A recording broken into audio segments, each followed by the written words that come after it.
E aí, primatinha de plantão, tudo certo com vocês? Espero que estejam todos bem. E o assunto da aula de hoje é histórico celular. Vem comigo!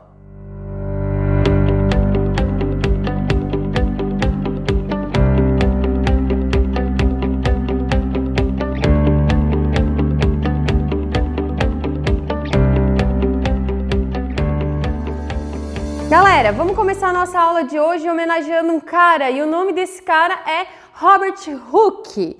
Conheçam o cientista que viu a célula pela primeira vez, lá em 1665. Ele não fazia ideia de que aquilo era uma célula e muito menos, elaborou a hipótese de que aquela poderia ser a unidade funcional morfológica que formasse todos os seres vivos. O que Robert Hooke estava fazendo? Lá no século XIX, ocorreu o advento, a descoberta do microscópio, e a partir da descoberta do microscópio, muitos cientistas começaram a verificar do que os materiais eram feitos, quais eram as propriedades desse material e registrar isso de forma gráfica, de forma desenhada, como a gente costuma fazer em laboratório, ao analisar uma célula, ao analisar um tecido. Então o que acontece? Robert Hooke vivia analisando pulgas, vivia analisando outros insetos e fazendo registros gráficos, sobre suas análises. Inclusive, registrou um livro chamado Micografia. E esse livro foi bastante utilizado na comunidade científica, corroborando aí com vários estudos, de cientistas que surgiram posterior a ele. O negócio é o seguinte, gente, num certo dia, Robert Hooke, com o seu microscópio bem primitivo, à luz de velas, que a luzinha do microscópio dele era com uma vela, era só um conjunto de lentes muito simples, muito mais simples do que o que a gente tem hoje como um microscópio óptico, e ele estava analisando uma camada bem fininha de cortiça. Cortiça é um tecido vegetal. Vou dar uma suposição para vocês, é aquilo que a gente encontra, por exemplo, na casca do tronco da árvore. Aquilo ali é cortiça. E ele estava analisando uma camadinha bem fininha de cortiça. Quando ele observou a cortiça, o que ele analisou? Um gradeado, uma estrutura toda fragmentada, como se ele conseguisse visualizar vários quadradinhos. A cortiça ali, analisada, já era um tecido morto, Então, o que ele conseguia verificar ali? Com os estudos posteriores, a gente consegue entender que, como ele estava analisando um tecido vegetal, e a célula vegetal, comparada a outras células, ela é uma célula grande, apesar de ter tamanho microscópio, comparada a outras células, ela é uma célula de tamanho maior do que as outras. Ele estava analisando ali a parede celular. As células vegetais, elas têm uma estrutura chamada de parede celular, feita de celulose, que, digamos assim, é uma parede grossa, que dá a ela proteção, e rigidez. Gente, Robert Hooke só queria analisar as propriedades daquele tecido que ele estava analisando, as propriedades físico e química. E ele colocou o nome daquilo ali, então ele disse que aquela estrutura que ele estava analisando era feita de pequenas cavidades, de pequenas unidades, do qual ele deu o nome de célula, que deriva do latim cella, pequenas cavidades. Tá, professora, mas ele sabia que ele estava vendo a unidade básica funcional de todos os seres vivos? Não, gente. Isso só foi visto 170 anos depois, tá? Então, olha só. Em 1858, dois caras aqui, conhecidos como Schleider e Theodor Schwann, elaboraram a teoria celular. O que a teoria celular diz? Olha só, quanto tempo depois? Só lá em 1858. Eles disseram o seguinte: todo ser vivo é formado por célula. Célula é a menor unidade morfológica funcional que forma todos os seres vivos. E uma célula só pode ser proveniente de outra célula. São três princípios básicos que caracterizam um ser vivo. O que é um ser vivo, professora? Um ser vivo é um ser formado por célula. Pessoal, como a gente sabe, alguns seres vivos eles são formados de apenas uma célula, são chamados de unicelulares. Olha só a capacidade funcional de uma célula. Que um ser vivo como a bactéria, que tem apenas uma célula, ele consegue desempenhar todas as funções vitais que qualquer ser vivo que seja multicelular. Seres vivos que são multicelular costumam a ter arranjos organizacionais, ou seja, um conjunto de célula forma tecido, um conjunto de tecidos formam órgãos, que formam sistemas, que por sua vez vai formar o organismo por completo. Vamos dar uma olhadinha aqui. A célula tem estruturas básicas. Todas elas são formadas por 3 estruturas básicas. Todas elas são envoltas por uma fina membrana, que é uma membrana celular ou membrana plasmática, que dá limite a essa célula, que seleciona as substâncias que entram e saem dessa célula, que protegem essa célula. Todo mundo tem membrana plasmática. O que mais, professora, que todo mundo tem? Todo mundo tem citoplasma, que é o fluido aquoso que tem dentro da célula. E todo mundo tem material genético. Às vezes, esse material genético, ele está dentro de um envoltório nuclear, ou seja, ele está limitado dentro de um espaço que é só dele. E nesse caso, eu tenho células chamadas de eucarionte. No entanto, eu tenho alguns seres vivos que o material genético ele está solto, está disperso no citoplasma. E nesse caso, eu chamo de células procariontes. Olha só, vamos dar uma analisada. Aqui eu tenho 3 tipos celulares. Eu tenho uma célula bacteriana, uma célula vegetal e eu tenho uma célula animal. O que cada uma tem em comum? Membrana plasmática, citoplasma e material genético.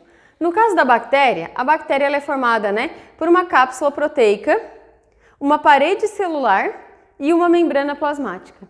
Nessa cápsula proteica, ela tem várias estruturas que são utilizadas para reprodução, que eu chamo de fímbrias. Além disso, como ela é um ser unicelular, ela precisa ainda ter estruturas de locomoção, nesse caso, o flagelo. Aqui em rosinha, eu tenho representado o material genético dela. O material genético está ali, solto no citoplasma, só que ela tem 2 tipos de material genético. Ela tem um material genético, que é um DNA circular dentro dela.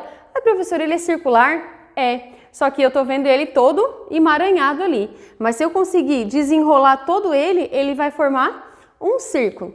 Além disso, eu tenho mini DNAs que eu chamo de plasmídio. Os plasmídios, gente, eles são fundamentais para dar resistência às bactérias, inclusive para se tornarem mais fortes a antibiótico. Outra coisa que o plasmídio é super utilizado.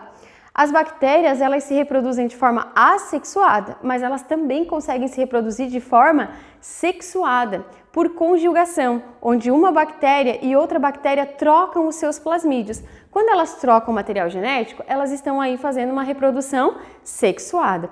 O plasmídio, gente, ele é super utilizado na engenharia genética.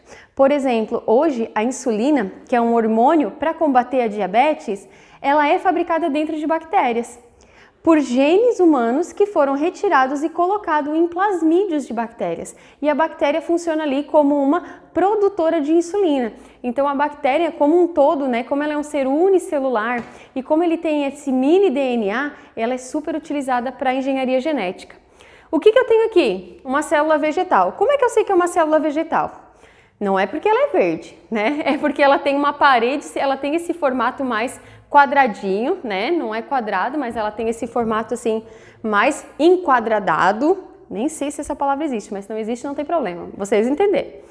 Gente, ela tem esse formato, normalmente é esse formato que vai aparecer em provas, e ela tem uma parede celular rica em celulose. Além disso, ela tem coisas exclusivas que são dela. Ela tem organelas exclusivas. Organelas são estruturas funcionais que todas as células têm. A única organela que a bactéria tem é o ribossomo. Ela faz síntese proteica porque ela tem essa organela. Ribossomo tem em todas as células, porque todas precisam fazer síntese de proteína. Mas a célula vegetal, ela tem organelas especiais. Ela tem um cloroplasto, porque ela precisa fazer fotossíntese, e para fazer fotossíntese tem que ter clorofila, e a clorofila, que é o pigmento verde, está depositada aqui no cloroplasto. Além disso, ela tem uma organela chamada de vacúolo, que serve como reservatório de várias substâncias, principalmente de água, que também é utilizada no processo de fotossíntese. A célula animal tem ribossomo também, porque faz síntese proteica, não tem parede celular, apenas membrana plasmática, e tem organelas exclusivas também.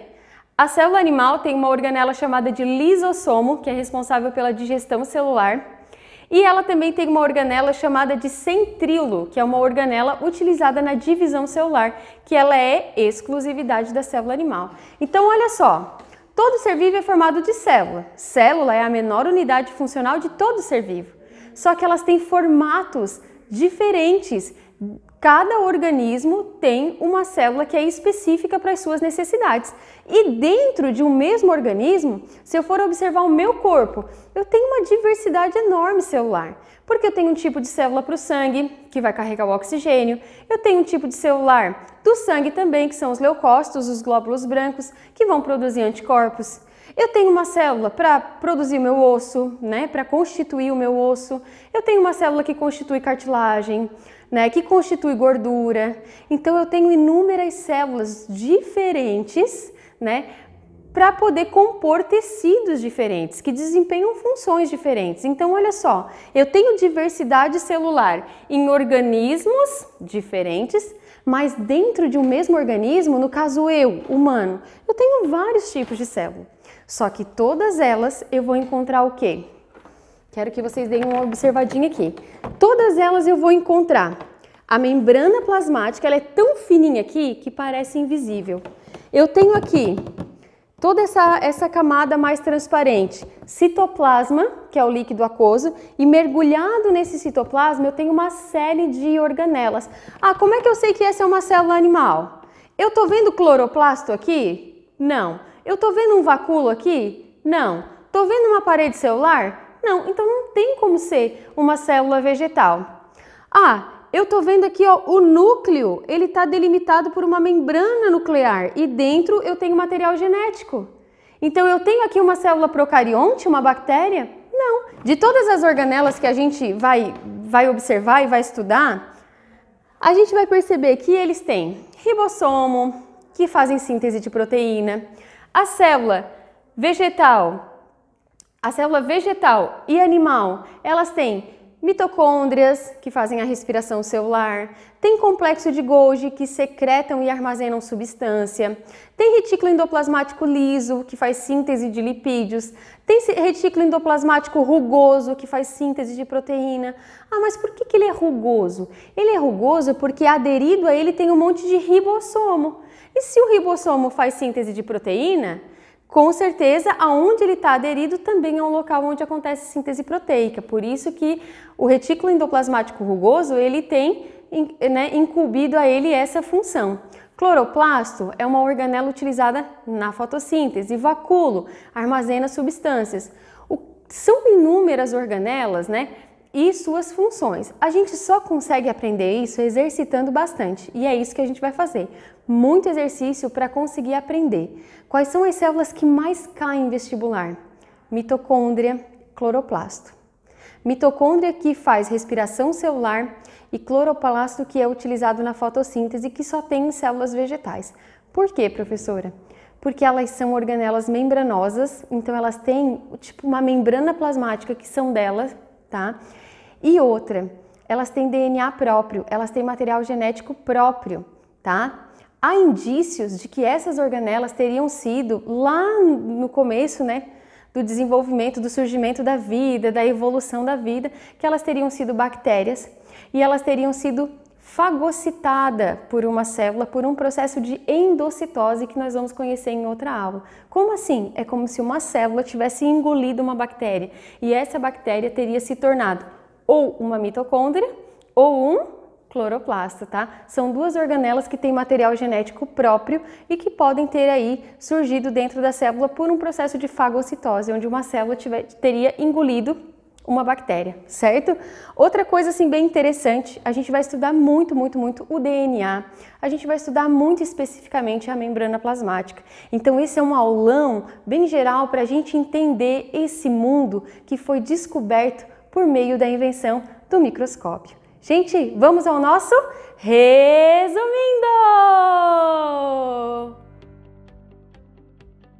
E aí, galera, pegue seu papel e sua caneta e vamos ao nosso esquemão de estudo sobre histórico celular, sobre esse universo microscópico descoberto no século XVII com o advento do microscópio. Em 1665, Robert Hooke observou uma cortiça, viu pela primeira vez a célula e a denominou-a com esse nome, célula, que se remete à pequena cavidade. Em 1858, foi associada essa descoberta à teoria celular, que propõe que todo organismo é formado por células, que célula é a menor unidade morfológica funcional e que uma célula só pode ser originada a partir de outra. Se formos observar a estrutura celular, vamos perceber que todas as células têm membrana celular plasmática, um citoplasma, material genético com envoltório, no caso de células eucariontes, ou sem envoltório, no caso de células procariontes. Observando o esquema a seguir, conseguimos identificar a presença de membrana plasmática, de citoplasma, de material genético com ou sem envoltório, mas de pequenas estruturas chamadas de organelas. São vários os tipos celulares e sua diversidade de forma e função. Conseguimos observar ali 3 células, uma célula bacteriana, que tem como exclusividade plasmídios, fímbrias e estruturas locomotoras como flagelo, uma célula vegetal, que tem parede celular com celulose, cloroplasto e vacúolo, e uma célula animal que tem lisossomo e centríolo. Todas elas compartilham de uma mesma organela, chamada de ribossomo, responsável pela síntese de proteínas. Quando estudamos as organelas e suas funções, observamos que são muitas as organelas. Vamos conhecê-la então.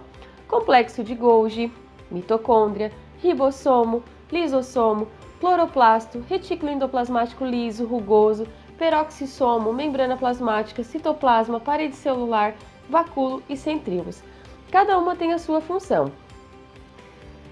O complexo de Golgi, por exemplo, ele é responsável pela síntese e secreção de substância, enquanto que as mitocôndrias fazem a respiração celular, os ribossomos a síntese de proteína, os lisossomos a digestão celular, o cloroplasto a fotossíntese, o retículo endoplasmático liso ele faz reserva de lipídios, enquanto que o rugoso ele faz síntese de proteínas, os peroxissomos eles armazenam enzimas que vão combater substâncias tóxicas da célula, a membrana plasmática faz seleção, citoplasma, reações químicas, a parede celular proteção, o vacúolo armazenamento e os centríolos divisão celular.